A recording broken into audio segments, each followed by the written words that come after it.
language is so important for all of us, right? Some of us have to see that language to understand and to communicate it to the rest of the world. For some of us, maybe we cannot see that language. And our next speaker probably will highlight those areas of what communication and visibility and language can mean for her. Let's welcome Nidhi Goyal. I think I'm a little lost after listening to two incredible journeys to speak about something that I like to speak about, I think has a deep linkage around mental health and disability. Let me start. So unlike the others, I do not have a piece of art to exhibit right now, but I'll try the art of storytelling. I remember that evening, my colleague and I, we were in Varanasi, coming back from a training that we conducted at the outskirts of Varanasi with a group of young women with disabilities. And both of us, generally very, very chatty women, have a lot of opinions, a lot of things to talk about, trainers who like to debrief. That evening just sat back in our respective rooms. Although we had adjoining doors, we left it open, but we wouldn't talk. We wouldn't talk because the day was particularly hard. It brought to us the interactions with the young women with disabilities in that institution or associated with that institution, brought back to us some of the hopelessness, some of the fears, some of where the questions of how, when, where the change will happen. We were at this training, and we generally begin with this whole thing about, just as an icebreaker, talking to women with disabilities about, tell us one dream that you have.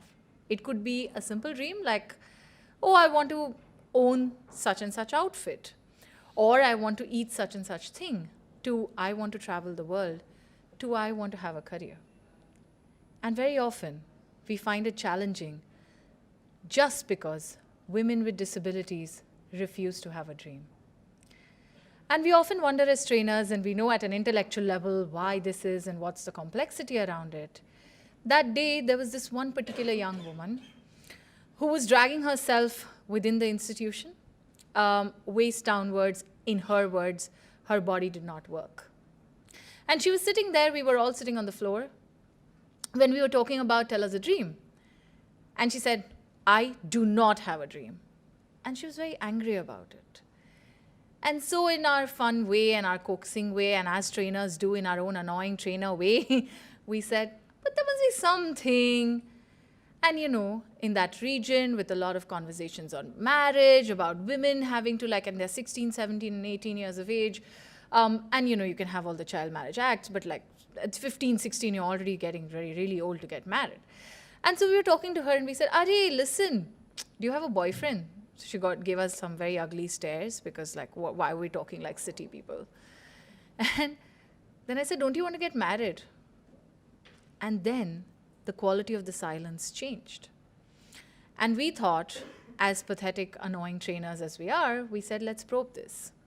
And we said, okay, what happened, da-da-da-da-da. And she said, no, I do not want to get married. Do you get it? I said, it's fine, but why is there an anger in saying so?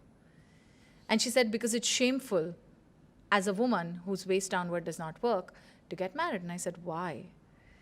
And she said, because I do not want to be lifted by my groom when we're taking the fairas. It's public shame and embarrassment. We had to unpack a little bit on that. We continued that day, little by little, trying to impart some hope, trying to shift a little bit of that mindset. But that moment took me back into a space, into a movie that I had seen as a little girl. And I call myself a little girl because I still call myself young in my 30s. So that film was a film that, have you guys heard of this cult called Bollywood? It's Delhi, of course you have. So there was this film where the heroine loses her legs and then refuses to be a burden on the hero, so pretends that she's like this bitchy woman who left him and walked away in spite of all the love. Has someone identified the film yet? Man. And it brought me back to Man. And I asked her, While my co-trainer was unpacking some of the realities for her, I said, wait, just stop. Have you watched Man? And she was shocked. She said, "Aapko kaise pata? How do you know?" And I said, "Kyunki kisi zamane mein maine bhi Man dekhi thi." As a trainer, as a woman with a disability, as an activist working on disability rights, the journey is immensely difficult. It's difficult because you're dealing with first the trauma that inaccessibilities, that mindsets, that stereotypes, that stigma bring to your own lives. And then you have to pause. You have to overcome that. You have to normalize that depending on situations. And you do all of this. You do a range of things as a coping mechanism. You do normalize some of the stigma. If people say, oh, someone's looking at you, and I'm like, it's okay, I'm worth looking at, it's fine. If someone stares, if someone, behaves incorrectly, if someone is not respecting beyond a point, I would object, but to a certain extent, it normalizes. And so you cope through all of that as a woman with a disability yourself. Then you move into this space where 30 women in front of you are living the same battle of the stereotype, the stigma, and nobody's there to pause and say, this is impacting your mental health. This is impacting your self-worth. This is impacting the way you look at things. This is impacting your beliefs. And so you live through their trauma, your trauma once more. It doesn't happen every space because it's like, you would then say, why wouldn't a surgeon detach from their patients? And a trainer does, but the trainer also has to bring a lot of empathy. The trainer also has to bring a lot of frustration, anger, fight on behalf or with the people they're working. And so the loop of the trauma continues. And where does the loop break?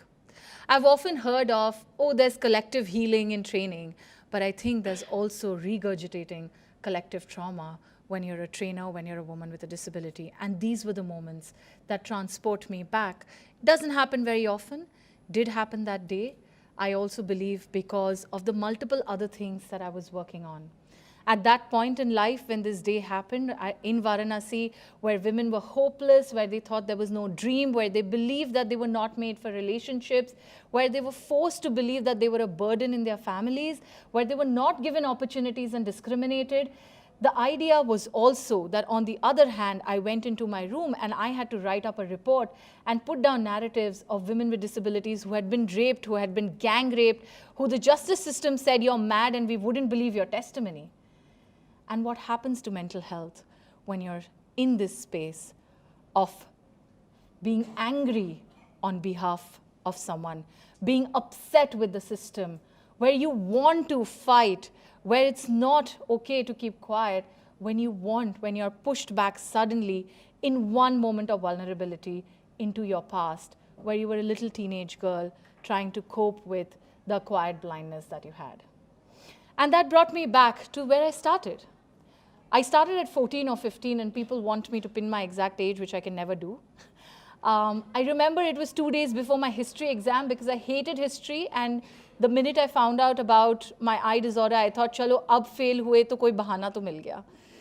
So I think, when I was told that I'm going to be losing my sight, I have a progressive degenerative eye disorder, I really did not know what's going to happen with me next. I knew, life is possible because I had a brother who was successfully living his life, but I didn't know what were the range of challenges as a woman, as a disabled woman, as a second child in sibling of 3 siblings, what would happen to me, what would happen to the family. And so I think I always say this, that the more I started losing sight, the more I started seeing clearly the inaccessibilities around me, the barriers, the problems, the infrastructure or the lack thereof, the mindsets which isolated you. And I think Hardeep spoke so beautifully about isolation. What happens to when constantly people tell you you're not good enough? Have you heard of that island where to kill a tree, people just stand around it and curse it? Somebody has heard that? Yes? Many of you all are very murmuring. I'm blind, you don't have to visibly make actions, you have to speak. So, I wasn't speaking in the mic till now. So, it's a little bit of that with people with disabilities, that the world around you sits back, laughs, probably, pops a couple of popcorns in their mouths while they're saying, you cannot do this. You are a burden. You are a problem. You're defective. You're not the norm. This is not for you. And I could battle some of that in the beginning, although I really feel I should have gone to a child counselor or an adult counselor, whatever I needed at that point. I still feel I survived that. I survived acquiring my blindness. I took a couple of years, but I survived it because I had a stellar, unshakable support system. And that made me reflect and think and sit back and say, what happens to the women like me, to the people like me who do not have this support system in their lives? And that's the day I took a vow that I would create this support system for other people like me and women like me. But then I zoomed forward into when I took this vow, and I didn't know what I would do with this oath. But I said I have to make a career, right? Now I was painting for 10 years and I'm now blind. I wouldn't be able to paint anymore. It's okay. Just a dream that I'd harbored and worked towards for 10 years of my life was taken away. I thought of the time when I wanted to do this media course in my post-graduation. So I already had a master's, I had a postgraduate diploma, and then I was still not content. And I said, I want to do mass media. And I remember my first day, I was called 2 days before to the college, where I sat down and literally my butt had hit the chair. And the head of the department said, hypothetically, if we assume you can never, ever, ever, ever get admission in this course, how do you think you can manage? Wait, let me tell you a minute. You have so much of baggage of your disability that people in this course are really competitive and they don't have the time for your baggage or to help you with your baggage or to carry your baggage forward. Anyway, it's a visual course. I don't think you not being able to see is going to help you make films or click pictures or get into advertising or conceptualizing or any of that. How are you going to roam the streets of Mumbai? I don't think it's possible. But hypothetically, if you get into the course. And that day, the journey of hypothetically, you will not be able to do this, began. And it began not just through the professors, it began through the classmates. I remember I had to do the first role play about a strong woman leader. Who knew then that I would run a leadership course for other people like me? But then we had to do a role play, which I scripted for my group mates. And one of them called after a long discussion with the others saying, listen, we're not comfortable with you being a narrator. We don't think you can really, we're not sure if you can speak. And I'm like, listen, I'm blind. I don't have a problem with speaking. They were like, no, but why don't you rehearse it on the phone with me a couple of times and then I can assure the others. And this was just the beginning of the journey of derogation, of lack of support. So much so that if you ask me today, how was your course? I'll be like, yeah, cool. Because I've repressed it so much. It took me a couple of years to even speak about it. Except 2 or 3 supportive people. I had most of and I'll give you one of the examples. If I did something well in one class, the entire staff room knew about it, saying, oh, that Goyal, she could speak in class. I'm like, again, I am blind. But I had incidents where people would cut the queue and think like I'm blind, so I wouldn't know that somebody's crossing me over to take the photocopy 10 minutes before me in the exams. Teachers would pride and say, oh, this Goyal, no, she does not take any special help. She manages everything on her own. We give her these old photocopy notes. She gets them typed up and she writes the exam and she takes permissions from the board. What happened to reasonable accommodation? What happened to level playing field? And all through when I wanted to give up and get out of the shitty environment, I remember telling myself, I'm the first disabled student this mass media course has ever accepted. And if I don't perform well, I will be the last. And that kind of pressure is not just on me. It's on most people with disabilities. They live with this performance of, if this pressure of perform or perish. And perform to excel, not just perform to be average. And what happens when we are trying to make people with disabilities or add such an extra pressure of independence, such an extra pressure of performance on them, which is inhuman? Then we come up with titles like Divyang and call them superhuman because we have superhuman expectations from them. And circling back and weaving through, when a disabled person has to do all of this, and when I say I had a supportive family, what does it mean? You think disability only touches the individual's lives? I'm not proud, nor am I ashamed. I don't know how I feel, but I can say that I added at least 10 or 15 years more of stress to my parents' lives. And I see that in their early aging.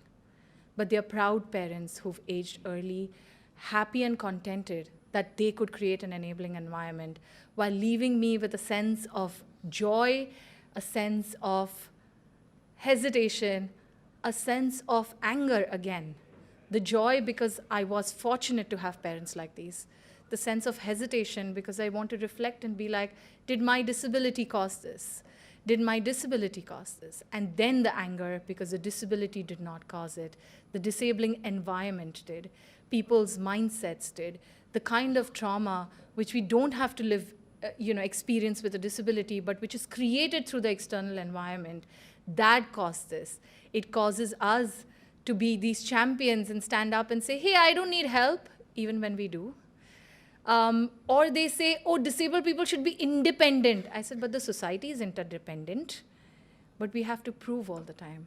And I think that anger, and just to leave on a last note, to think about these loops again and again. I was locked up in a lounge. I'm a frequent traveler today.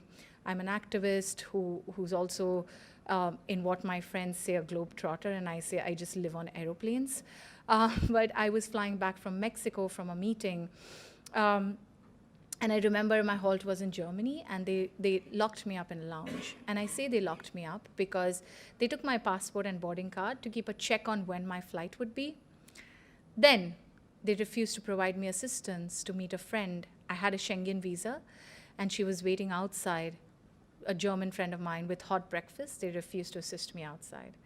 I said, okay, can I please, it's around the corner, there's a cafe. I've come from a 13-hour flight. I'm a vegetarian. Can I please buy food? Can you just walk with me 15 steps? They refused. I said, can I walk 15 steps and come back? They refused. I said, let me speak to your superior. They refused. I said, please talk to me. They refused. And I was there in a lounge all by myself with this woman who pretended, or probably did not speak English, who refused to look at me, who refused to respond to me, as if I was speaking something that was nonsensical, as if I was asking for too much. And then she was talking to people, and I said, let me talk to your superior, let me talk. I pleaded, I requested, I begged, and then I wanted to snatch the phone, and I got angry, and I wanted to break her desk because I was hungry and I was dying, and I was really not really dying, but dying of hunger, frustrated that nobody would respond, and I was a frequent traveler, and they weren't respecting my choices. And I still felt very annoyed, and I wanted to react. And then I looked around and I said, I'm isolated here. And I sat down, I gave up. And that's the day I realized how people with chronic mental illnesses, psychosocial disabilities, mental health conditions feel when they're locked up in institutions. I at least knew that at the end of 7 hours, I will have an out or I will make a run for it. But there are people who don't have options because we do not understand their language. We create a disabling environment. We do not have the empathy to build that kind of support where they could function, where they could decide. And then we say, who are you to choose for yourself? And this is a statement that's often told to people like me. When at the airport, assistants suddenly decide that it's a narrow way, so they hold me by my waist and drag me, and I yell at them. And the porter says, Madam, ladies hai, itna chillao mat, kamar se hi to pakda hai. And I said, Bhai sahab, आप जाके क्या gents को किधर से भी पकड़ेंगे क्या? But the idea is that you're disabled. You don't get to decide. You don't get to choose. And you still need to smile. You still need to be independent because somehow we want you to be inspiring, superhuman, Divyang for all of us. Thank you.